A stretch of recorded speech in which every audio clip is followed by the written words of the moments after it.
Prynawn da, those who have already joined us, and welcome to Wales's Global Citizenship, A Potted History.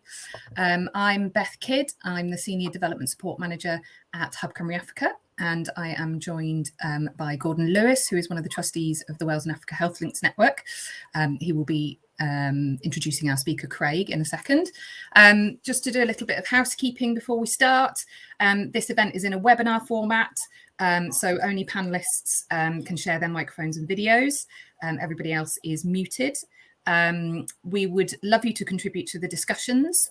You can do this in a couple of ways. Firstly, on the right hand side of your screen, you should see the chat, so you can type in there. We also have a Q&A box, which is the next button along, where you can put your questions, and we will put those to Craig after he's done his presentation.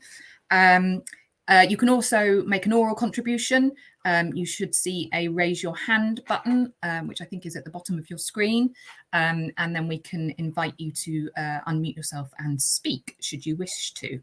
Like I say, Gordon, who is chairing the session, will allow time for questions to be dealt with at the end. And we also have a couple of polls to get your feedback, which would be great. I also want to say that obviously no form of abusive or offensive language or behaviour will be tolerated either in the chat boxes or at any point throughout the session. And to remind everybody to please listen with respect and be mindful of the experiences of others. That's all I need to say, so I will hand over to you, Gordon, to take it from there. Diolch yn fawr, Beth. Thank you, Beth. Prynawn da, a croeso i'r cenhedlaeth. Welcome, everyone, to this conference. My name's Gordon Lewis. I'm a retired GP from Carmarthen, and I'm one of the trustees of the Wales and Africa Health Links Network, which, as you probably know, is a charity. All the trustees are volunteers, and we wouldn't be able to do any of our work without the tremendous support we get from Hub Cymru Africa. As a child growing up in the 60s, I would listen to my father listening to Paul Robeson, the amazing Black American singer. And I was intrigued by his amazing voice. And I looked into his story a little and was surprised to see how important his connection to Wales was.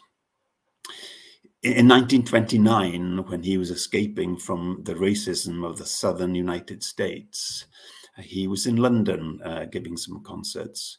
And one day he came across a group of Welsh miners who had marched from the Rhondda to London.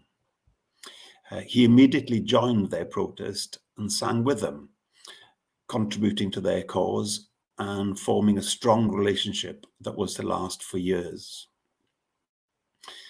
Indeed, in the 1957 Porthcawl Miners' Eisteddfod, he was unable to attend in person as the State Department had confiscated his passport and he couldn't travel. But he joined in with the singing via a transatlantic phone line. I think the first time that had been done. And I find this story really inspiring, how a Black American fleeing persecution found friendship and support in the mining communities of South Wales. It's just one small part of the long Welsh tradition of social justice and solidarity with the downtrodden peoples of the world. And it therefore gives me great pleasure to introduce our next speaker. Craig Owen is a heritage advisor at the Welsh Centre for International Affairs at the Temple of Peace in Cardiff, and has been a leading figure in Welsh internationalism over the last 15 years. Following 2 years as president of NUS Wales, he joined Oxfam Cymru, working on the tsunami relief program in Indonesia, and leading the Make Poverty History campaign in 2005. And also working on the Fair Trade Wales campaign. Whilst working as the international manager of the Wales Council for Voluntary Action, he launched the Wales for Africa Wales for Africa project, and also the Wales Africa Community Links Programme, which saw 150 links set up between communities in Wales and sub-Saharan Africa. He has travelled extensively, working with communities in South Africa, Ethiopia, Uganda, Lesotho, Indonesia, Cambodia, Angola, Israel, and Palestine. And I believe he's currently doing some missionary work in England as well. He's currently undertaking a postgraduate master's degree on the history of Welsh internationalism at Aberystwyth University. And it gives me great pleasure to welcome him, Croeso Craig. Diolch yn fawr. Thank you very much, Gordon, and thank you, everybody. It's lovely to be here and to join in with you all again, even if it's mainly in little square boxes. But I've taken the opportunity to get into the conference spirit today, so I shall behave properly and bring up my presentation. But I just wanted a chance to show off my flags. Right, where are we? Here we go. So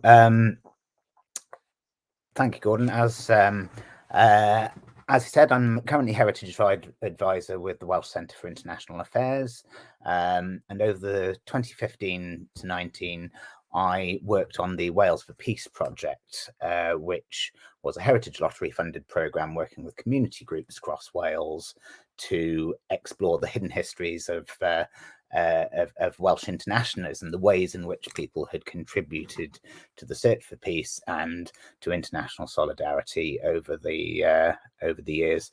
In that case, since World War I. I've gone on, as Gordon said, to develop this into an MPhil thesis, which is exploring that story with Aberystwyth University, International Politics Department, Swansea University, and Academy Heddwch. Yes, many of you will know me from my work with Wales Africa Community Links. This was a photo from 2012 in Ethiopia with Karoo farmers in the Rift Valley through Labata Fantali, based in Pontypridd, one of Wales's many rich and fantastic links between communities. I'm sure many of you have been involved also through Pontypridd's other very missionary link, and probably been dragged out to Uganda by Jeff Lloyd for some absolutely incredible projects there, which have proven tremendously inspiring in terms of seeing firsthand the ways in which people in Wales and people all around the world can come together and work together on projects that aim to build a better world. Unfortunately, in Christmas 2016, I was diagnosed with bone marrow cancer and multiple myeloma, which sort of took me off the rails slightly. I've had to become a lot more familiar with the wonders of the health service than I would wish most people to. But having the purpose of researching this story has given me enough get up and go to keep going, and to balance chemotherapy treatment with having a reason to not get bogged down too much. So one could say that my body is a temple of peace and health, and here is the Temple of Peace and Health where we're based. Cheeky segue there.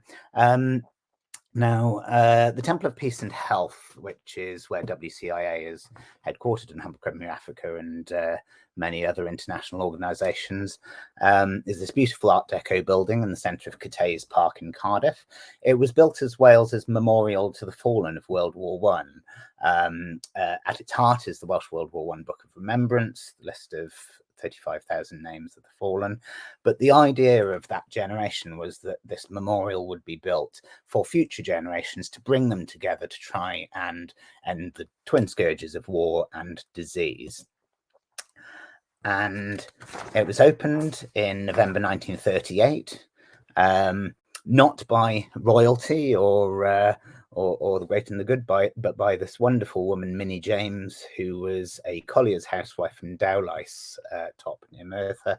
She had lost 3 sons in the war, and she was one of a group of 24 mothers of peace. They were women who had lost sons to the war, and they were the ones who came together to open Wales's Temple of Peace. And as she was turning the key, she said to the thousands of people who had assembled on that very wet and windy day that I pray this temple may come to be regarded by the people of my country, both of our generation and those that are to follow, as a symbol of our determination to strive for a world of peace and justice into the future. Now, of course, this was taking place in November 1938, and with tragic timing, 10 months later, World War II broke out. But it was, in fact, those dreams actually were to come to fruition at the end of World War II, with the creation of both the United Nations and the National Health Service, interestingly, from the different wings of that building's work. And so I'm going to take us on a little journey through a bit of a timeline of some of the interesting stories from the development of international development in Wales, if that makes sense. This particular timeline graphic is actually an excerpt from a fantastic display that's on the wall outside the council chamber of the Temple of Peace. Should you get the chance to visit it, do come and have a look.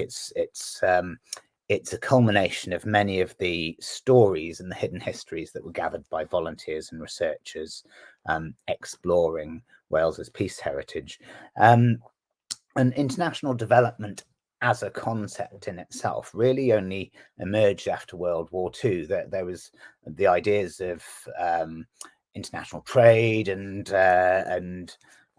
economic development before that, but international development initially came about mainly rooted in the idea of with colonial independence, essentially empires trying to retain some sort of mechanism for trade flows, aid, influencing governance and infrastructure transition over that period that followed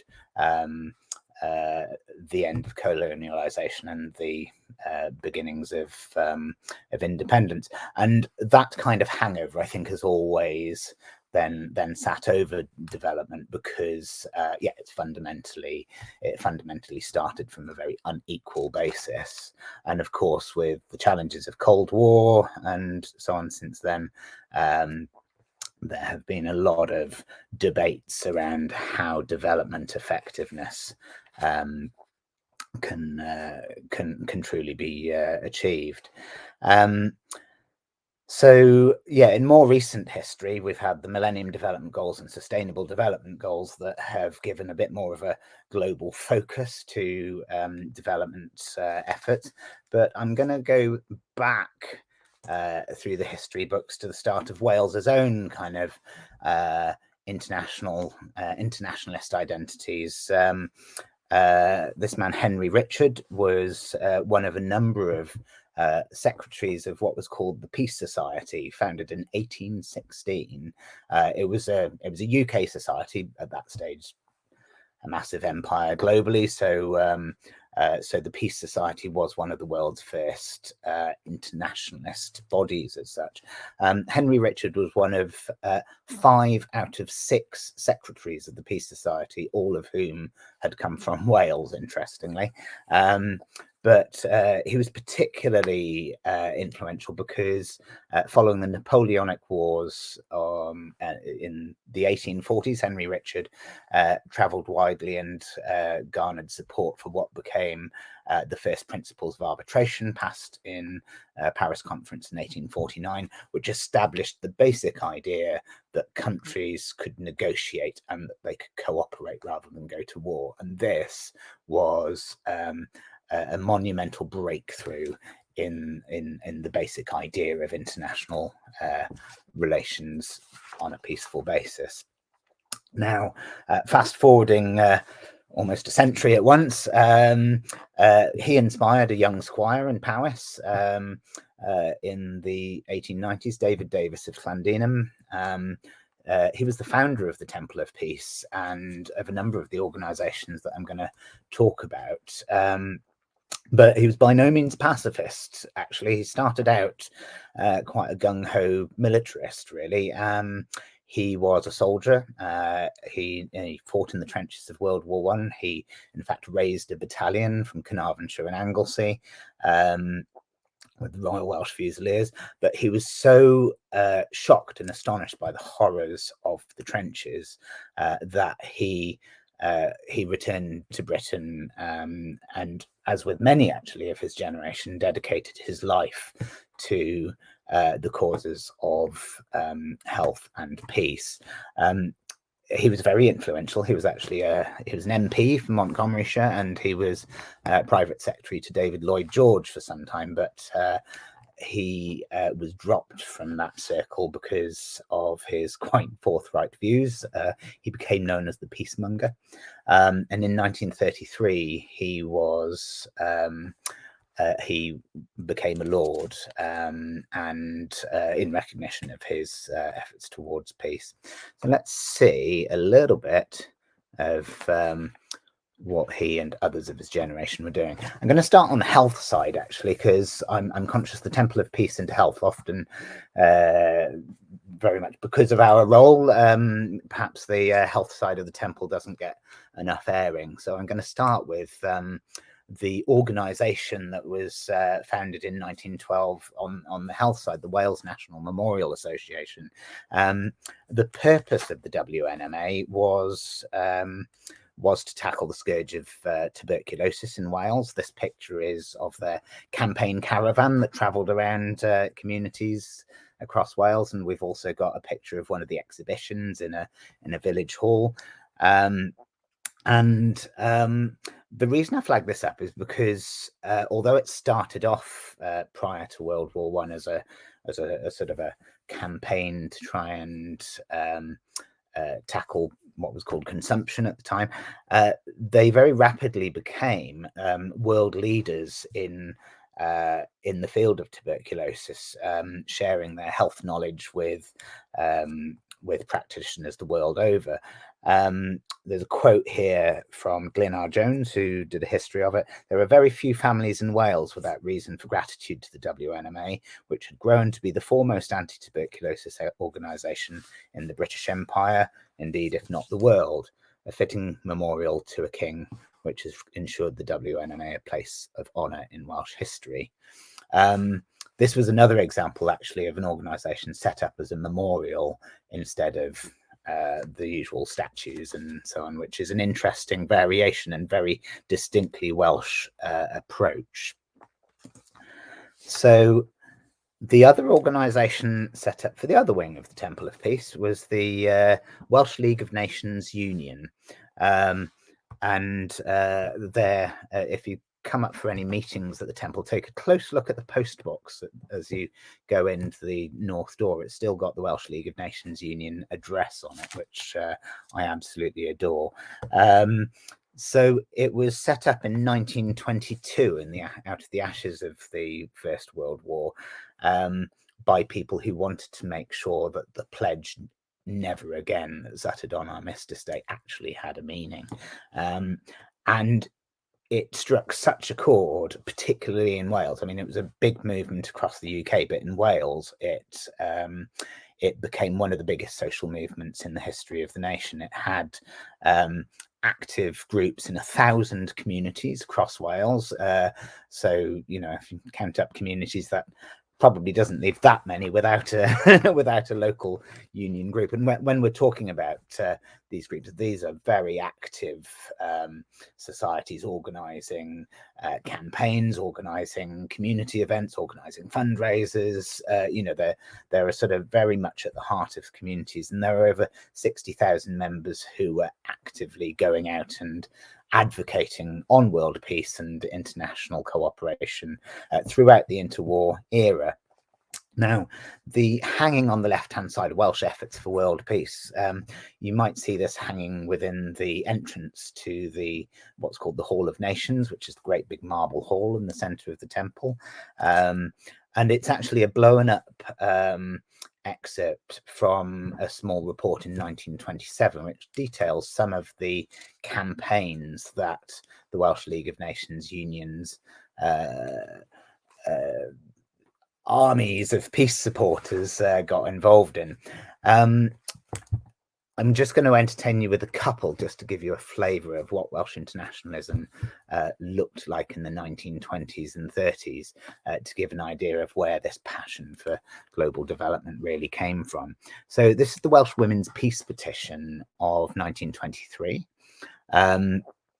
The binding of it is one of the treasures that's in the temple archives. It's on display in the library at the temple, and its statement on the front says, "This memorial from Wales, signed by 390,296 women in Wales and Monmouthshire, to the women of the United States of America." And I remember when we found that, because this is very much a hidden history that had been lost until quite recently. When we found that, you immediately take a moment to go, how many? 390,000 people in an age where, you know, we don't have Twitter, we don't have electronic sort of means. So these were all gathered by hand by people knocking on doors and going around building. Then this is quite a significant proportion of the female population of the nation. And yeah, as this story has gradually been uncovered, like peeling the layers of an onion, we're gradually starting to see just what a massive campaign this was. It's the centenary is approaching next year, and if anyone would be interested in supporting Academy Heddwch to get involved in uncovering the story of how this campaign unfurled in communities across Wales, it should be a really, really fascinating thing. Now, the actual petition sheets themselves were brought together by communities, and then by district committees, and then by counties, and then finally came together in the Welsh League of Nations office, which was at that point in Museum Place in Cardiff. And they were counted up and packaged up, and a great chest was carved to send it out to America. And the woman holding it is a woman called Annie Hughes Griffiths, who was the chair of the Welsh League of Nations Union at the time. Interesting note that women had only got the vote a couple of years before that. So this kind of shows how active women particularly were in leading the peace movement. Here she is on the steps of the White House in Washington, where they had initially presented the petition to the women of America, a meeting of 9 coalitions in New York, and then they presented the memorial to President Coolidge at the White House. And that led to all of those women's organizations coming together to form what was called the Conference on the Cause and Cure of War, which became one of the most influential women's peace movements in America, and had quite a stronghold on American foreign policy right through to the Second World War. The youth of Wales, one of the movements trumpeted on that hanging just now, founded the Peace and Goodwill message, and it was initially founded by Gwilym Davies, Reverend Gwilym Davies from Cymru in South Wales. Little less youthful for this picture, taken to celebrate the 50th anniversary, I believe. But from its founding in 1922 until 1954, that was actually ran as a youth campaign of the League of Nations and then the United Nations Association. And at that point in 1954, Gwilym Davies passed away, and he passed the responsibility on to the youth network Goodbye Cymru, and so we now probably all recognise it in schools across Wales today as the year's youth message of peace and goodwill. It's broadcast every year on the 18th of May, which was chosen because that was the date of the first peace conference that was held in The Hague. And one of the things that we found that they're an amazing collection of archives and messages to read through, because they sort of reflect the different concerns and aspirations of young people of every year from 1922 right through to the present day. But one thing that we discovered in uncovering these hidden histories was that messages used to be reciprocal. So actually, there's boxes and boxes and boxes of archives in the National Library with exchanges between young people in Wales and countries all over the globe. So it's messages from young children in Swaziland or New Zealand or Canada or the Philippines, all sort of exchanging their ideas for building a better world, what development should look like, which is tremendously inspiring. And then finally, the teachers of Wales. So Wales has always been particularly active in global education, and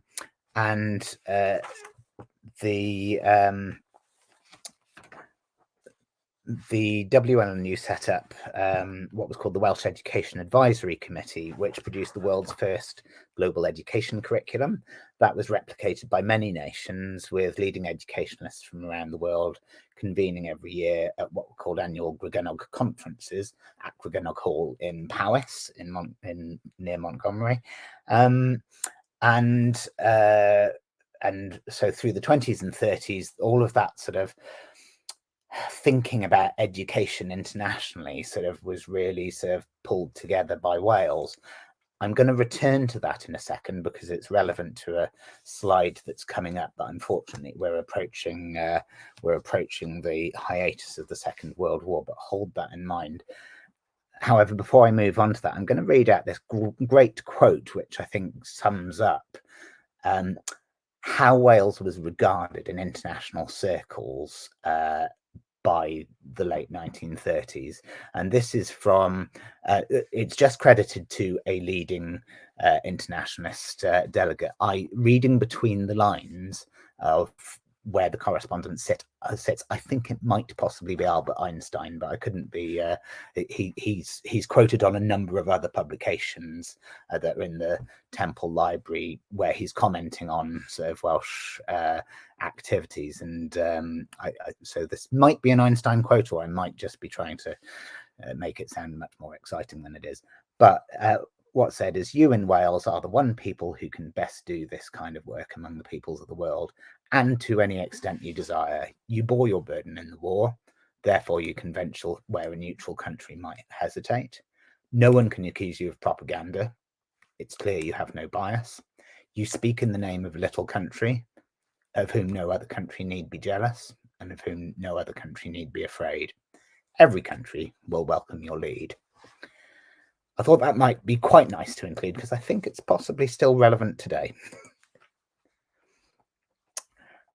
However, unfortunately, in the 1930s, we face up to a series of crises that undermined the League of Nations itself and the whole concept of international cooperation.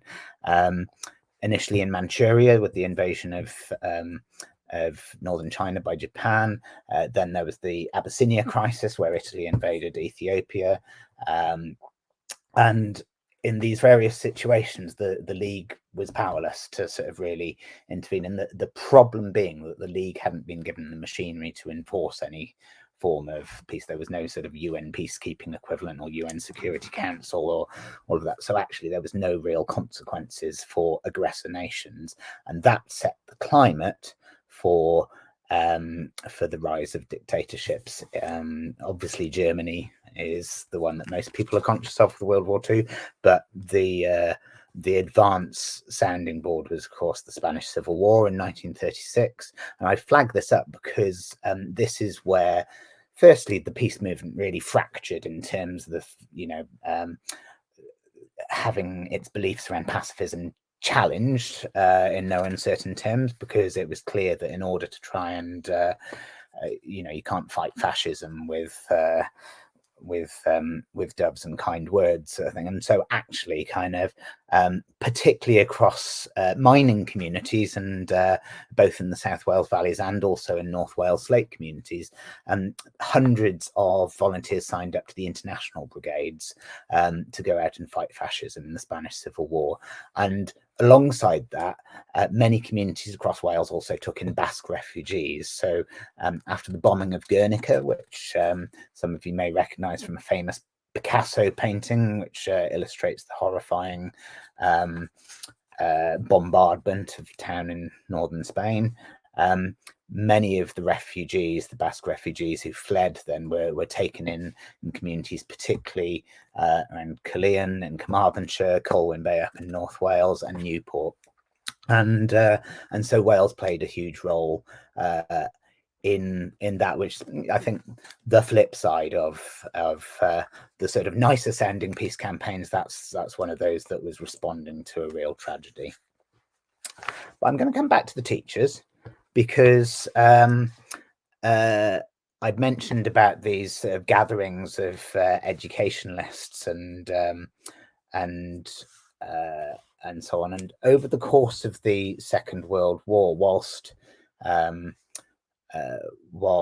hostilities were in full flow, those who had been involved in the Welsh Education Advisory Committee were approached by a number of authorities in the UK and United States to ask them to draft up the ideas for an international education organisation that might be developed after the Second World War.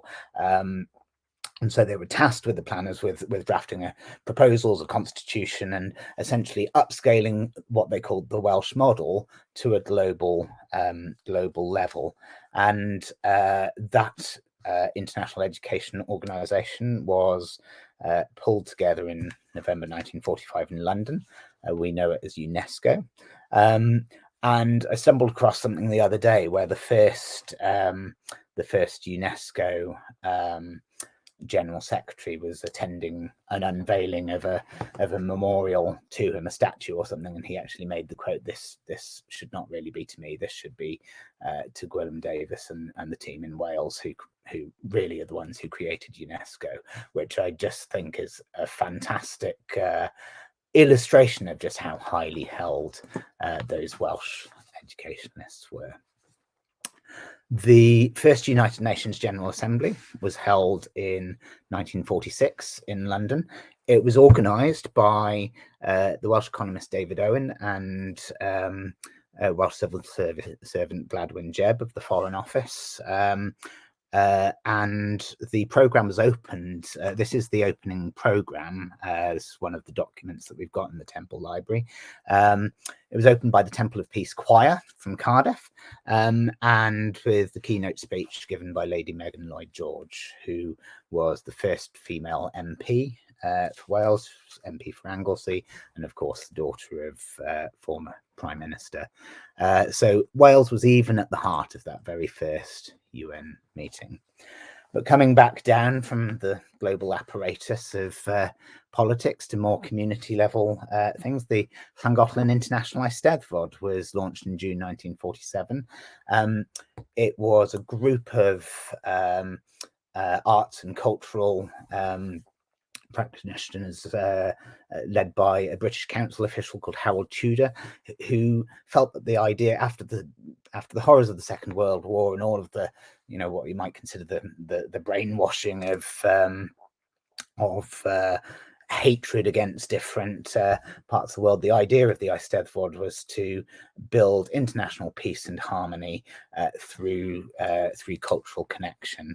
And they had the first Eisteddfod in 1947. In 1949, they hosted the Lübeck Choir, which was the first German exchange to come to Britain at a community level after the end of the Second World War, and in an indication of how effective that was at shifting attitudes towards towards obviously the considerable hatred that had built up over the Second World War. In 1953, the Obenkirchen choir sang The Happy Wanderer at the Llangollen International Eisteddfod, and it became #1 in the charts across the whole UK, which I think is a rather nice example, again, of Wales leading the way in very much in the cultural way of changing minds and attitudes. Now, international volunteering, this had actually sort of really kicked off from the 1930s. In 1932, the first ever international volunteering work camp was held in Ebervale in Bryn Mawr, where they dug a swimming pool, the Lido, there, and it was the idea of bringing young people together from different nations and different communities to build understanding.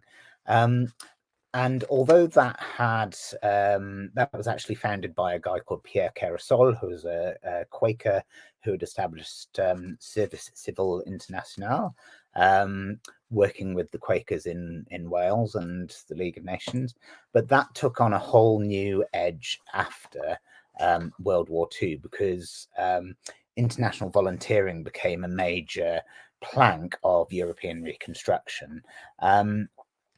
So work camps had started on a relatively sort of informal, one might say possibly slightly chaotic basis from the early 1950s. But in 1956, following the Hungarian uprising, and swathes of refugees pouring out of Hungary, Wales set up with others the International Youth Service from spring 1957. And within that first year, they sent out 863 volunteers across 23 different countries, participating in projects that were contributing to the reconstruction of European communities. The following year, in 1958, they started developing their first projects supporting African refugees. At that stage, supporting a little-known small committee called the Oxford Committee for Famine Relief. We all now know Oxfam is a fairly household name, but that's they had started initially from reacting to the Greek refugee crisis and grew from there. And international volunteering became a major way by which people in Wales, particularly young people, could contribute to overseas development. And so that sort of grew as a movement. In 1965, they had the first reciprocal visits of overseas volunteers coming to Wales. There's a picture here of the first camp in Cardiff's Docklands, which was called the Rainbow Club. It was done through Save the Children Fund and UNICEF. And the black and white picture is from volunteering projects in Austria. Now, UNA Exchange, as it is now known today, was founded in 1973 to continue that work, and through the 1990s they developed North-South programs, which was where volunteers could then exchange between countries all around the world. I'm very glad that we touched on the impact of Paul Robeson earlier on. I think it's worth us remembering that the 1950s and 60s was a period of huge change in sort of social and human rights. And so I won't go back over the Paul Robeson story, because I think it's you've already done us great credit on that, Gordon. But yeah, the way in which sort of communities across Wales then linked into communities internationally to support those causes was very, very significant. And this sort of sets the scene really for perhaps what I feel is perhaps Wales's biggest so far untold hidden history on international development specifically. And this is the Freedom from Hunger campaign. So this was launched in 1962. The document that you've got in the center of here is is an event in the Temple of Peace in 1964, where the Duke of Edinburgh came to launch Wales's own fundraising programme. And on the right, we've got Freedom from Hunger campaign group of fundraisers and activists, in this case in Aberystwyth, heading off to go and do a sort of major activity. Now, they in the 60s raised 600,000 towards 47 projects worldwide, at a point where the Freedom from Hunger campaign was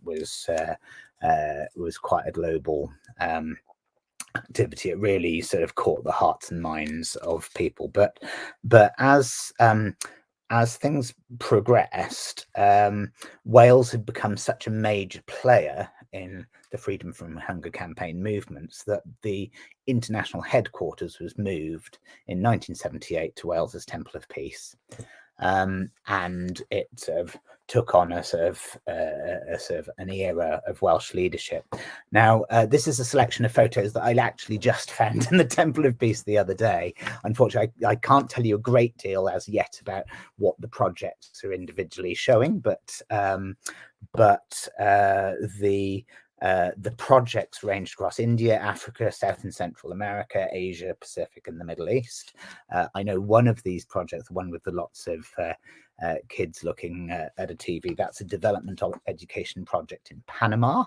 And I'm going to focus on just a couple of examples because I think we're so set in the Wales Africa era now. It's quite easy to forget that actually kind of before that we also had links with lots of other places, and perhaps the biggest focus during this era was actually India. Now this is a picture. The picture on the left is a group of partners working with Wales's Freedom from Hunger campaign on a project in West Bengal, which was developing spirulina. Debate the pronunciation, and that was developed through a partnership with North East Wales Institute, now Glyndŵr University. And the pictures on the right are pictures from that project still going on today, which I think is a great example of where just kind of showing how a development project can be truly sustainable through local partnerships. That continues through Calcutta's Institute of Wetland Management Design, and has been replicated with projects in Bangladesh, Thailand, and Indonesia. And then the other project, which again only found about really fairly recently, is this was the largest project that the Freedom from Hunger campaign developed.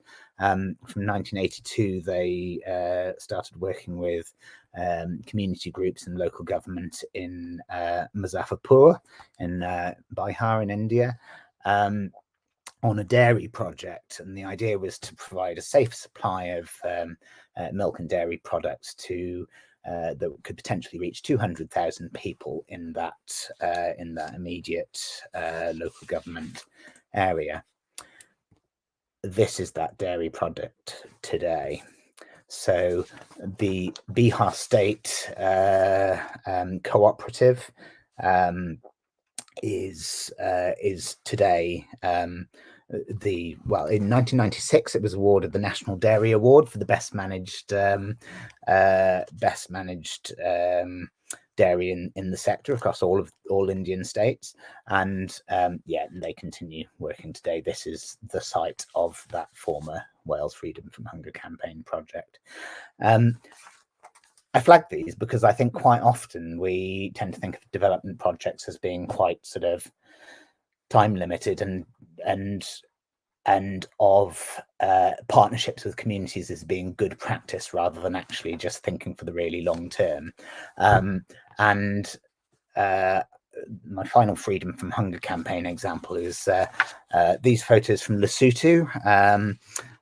This is the construction of a building. I believe it's a health centre that I found in some old files the other day, and a lovely picture of the Basuto hat there. Now, This was a project started in 1979 as part of International Year of the Child. It was developed to support health services and water supplies in Lesotho, and a series of projects over a 6-year period ultimately led to the founding of Dol Cymru, of course. And I'm sure there's plenty of you in the audience who have been involved in the many development projects that have taken place since then. Now, alongside Dolen, but also alongside Freedom from Hunger campaigns work across Wales, there was a lot of engagement with higher education institutions, and one of the things which I think we still need to do a bit more exploring on is how significant that was in the development of higher education across other parts of the globe. There's a picture here of some people graduating, I believe, from the National Teacher Training Academy in Lesotho, which was a project in the early 1980s. Again, one of the ones that led up to the founding of Dol Cymru, I believe. But that was one of many. There were engineering apprenticeships in Ghana and Tanzania. There was a principal who was seconded out to Nigeria and helped found the University of Benin. The University of Swaziland was set up through support between Welsh and African education officials. And interestingly, possibly a slightly uncomfortable shuffle amongst some members here, but the Wuhan Institute of Technology in China was also one of the early projects of that, along with one in Zhuo in China as well, and also natural resource management institutes in Philippines, Laos, and China. Now, along with all of this educational activity at HE level, I mentioned that there'd also been a lot of investment in development education programs as well, and we typically tend to think of that as being schools-based learning. But during 1983 to 1986, WCIA and others in the education sector developed what was called the Wcia Fellowship. It was a university-run project with Cardiff Institute of the time. They developed an A-level syllabus through the WJEC that essentially drew together thinking around global development into a learning syllabus that could then be sort of replicated worldwide, and that was backed up with huge programs of conferences and events. And of course, this was taking place in a period which was contemporaneous with Live Aid in 1984. We had the Ethiopian Famine, which was a huge influence on the way that the British public thought about global development. And it's, to give a quote, the sort of public debates around aid effectiveness that resonate to this day, generated by Live Aid putting humanitarian concern at the centre of foreign policy for Western governments. It was a massive shift. And this clip on the left is a conference taking place in Gwent on Ethiopia. Why? And that why being, why is it that the British and other governments have allowed this to happen?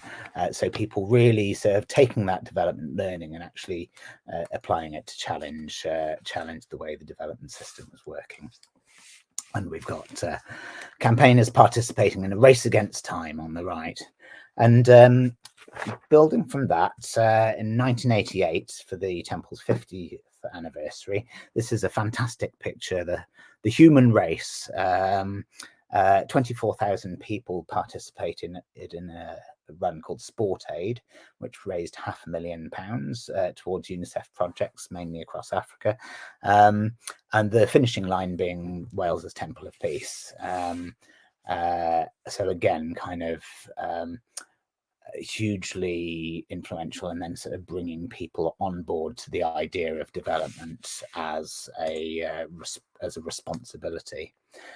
I'm going to segue into our current era now with this is a snap of an event that was taken in 1995 for a UNICEF appeal that followed on from Sport Aid. The reason I include it is because there's a rather youthful looking chap, the second on the right there, who was an organizer in WCIS education work called David Melding, who many of you may know since, because he went on to become an Assembly member and indeed the Deputy Speaker of the Assembly, I believe, for a while, Deputy Presiding Officer, sorry. And this sort of brings us into the present day era, as it were. We have devolution and evolution taking place from 1997. The creation of the National Assembly for Wales gave a voice and an outlet for civil society organisations and community groups and NGOs to sort of advocate for building a better world. But the Assembly did not have devolved powers on international issues. And yet, whilst all of this was taking place, you had some of the biggest movements yet to have influenced global development. In 1997, you had the Jubilee 2000 Coalition launched, which was on a platform of social justice, calling for the dropping of the debt to developing countries, and 70,000 people encircled the G8 summit in Birmingham, with many Welsh activists among them. And then we fast forward to 2005 and the Make Poverty History campaign, with a slightly more youthful Craig Owen on the left-hand side there, wrapping a white band around the summit of Snowdon to send a message to world leaders, in that case at a summit in New York. Now, one of the things which was really interesting with Make Poverty History was that although the Assembly didn't have powers over global development, it generated a huge public pressure for a distinct Welsh contribution to be made, and so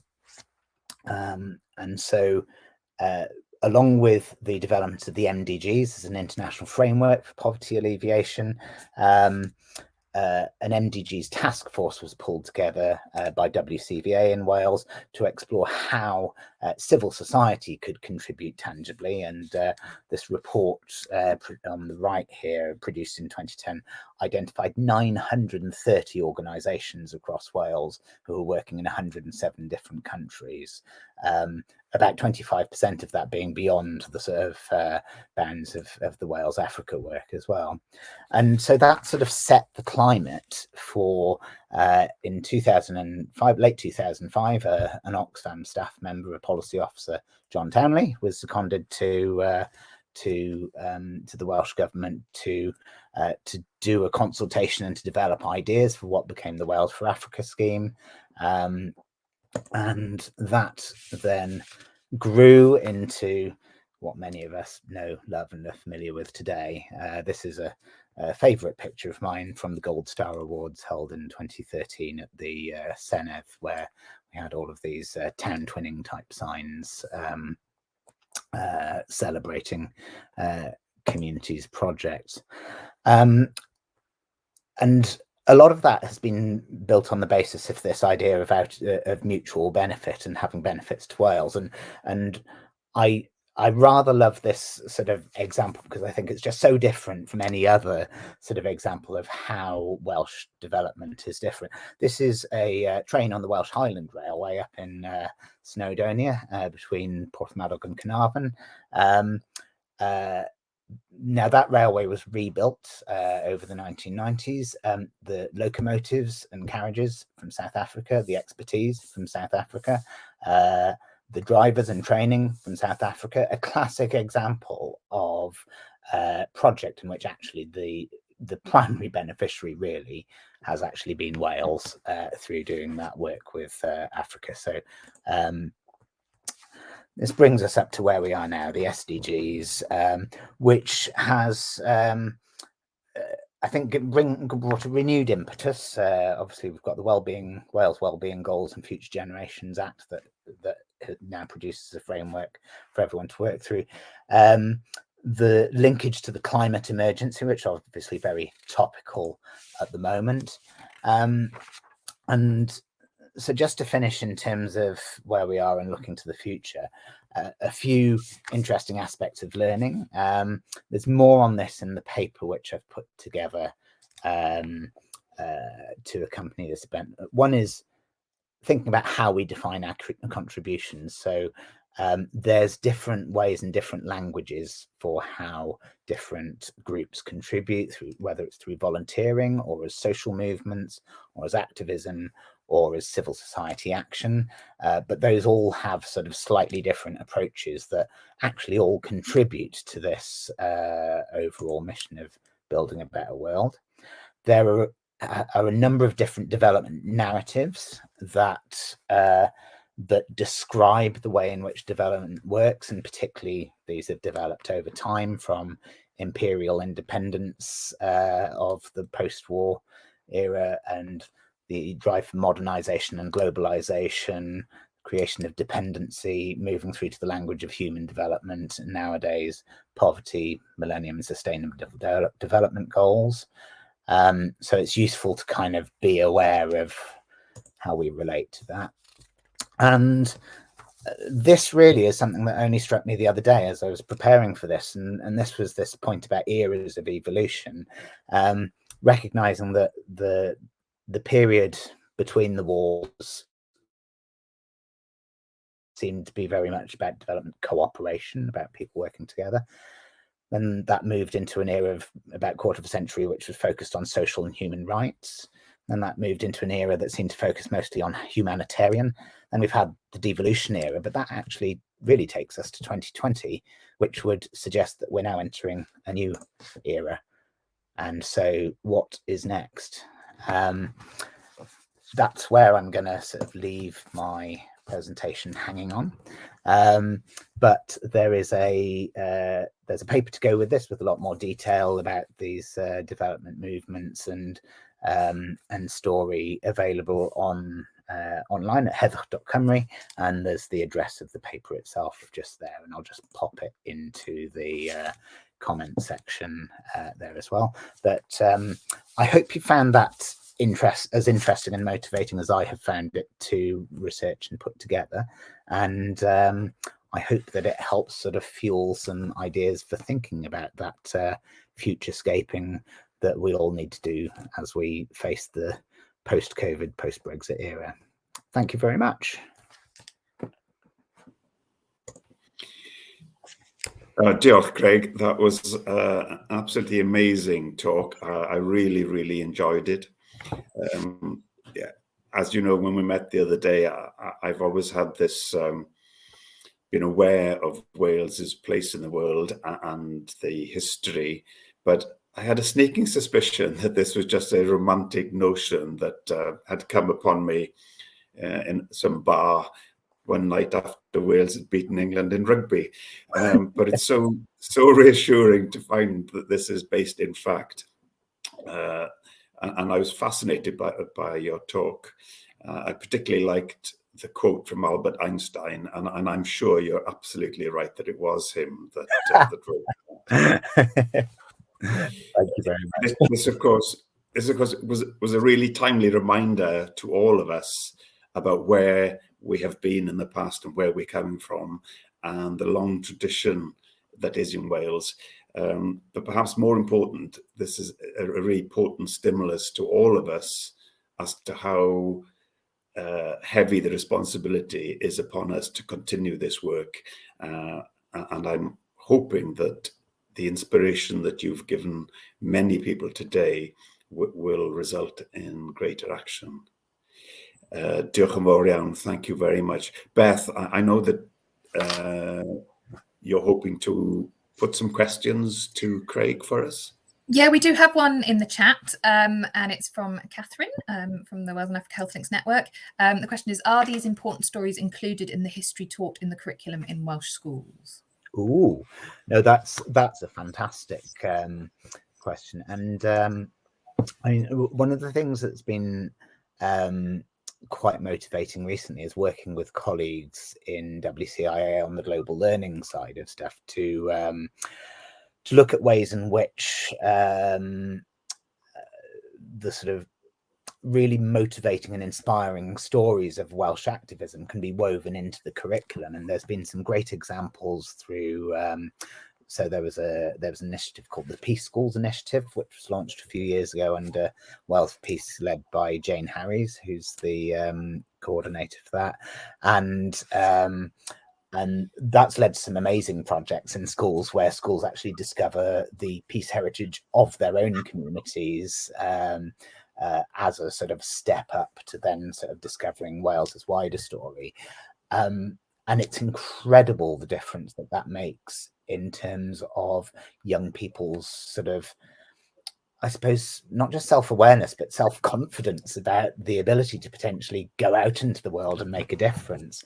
But I think the big challenge there really is to move that up from being a rather nice sort of school by school, class by class, award scheme by award scheme initiative into something that's actually mainstreamed into the curriculum. And I think there's quite a lot of hope that with changes in education going on at the moment, there might be the opportunity to then try and embed that a bit more firmly into the curriculum. But WCI is very, very open to suggestions and ideas for different routes and ways into doing that. And maybe we need to bring back some of those Goodwill conferences from the 1920s to get people's bright ideas together. Excellent. Thank you, Craig. Well, we're at the hour mark, so unfortunately we don't have time for any more questions. I just want to say thank you for a fantastic and very full presentation. We've got some lovely comments in the chat saying how interesting people have found it. Thank you, Gordon, too, for introing and chairing the session. I'm just going to publish a few polls for our attendees to complete, if that's okay. This helps Hub Cymru Africa to improve the way we work and be more responsive to our community, and also to remind people that the next session is starting at 2:30. It's on COVID-19 and the Black and minority ethnic communities and vaccine hesitancy. So please stick around if you want to be part of that session. But yeah, other than that, all it remains to say is thank you very much for your time and your hard work in pulling all that together. Thank you very much. Diolch yn fawr. Diolch yn fawr. Diolch. Okay, we're just going to give it a few minutes so people have a chance to complete the poll. Are we still? We are still live, so please do not swear, as they say in Big Brother. Whether to do a bit of a dance or something. Well, I mean, you're very welcome to. No, thank you very much for giving me an excuse to decorate my office in a much more interesting way than it normally is. I'm very impressed with your background. I'm slightly upset that there isn't a blur function on this because you can see all the rubbish in my background, so I'm trying to make looks great. No, I think the thing which I particularly enjoyed from researching that though is just discovering so many of those projects, not just across Africa but also in India and Ecuador and elsewhere, and just sort of realizing how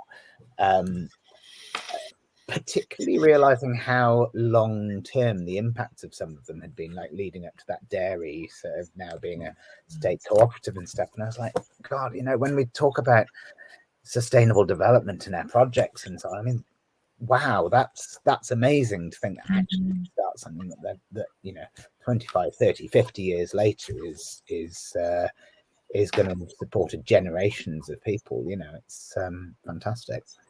Brilliant. And I never knew that Unesco sprung from a Wales or a Welsh idea or a Welsh movement.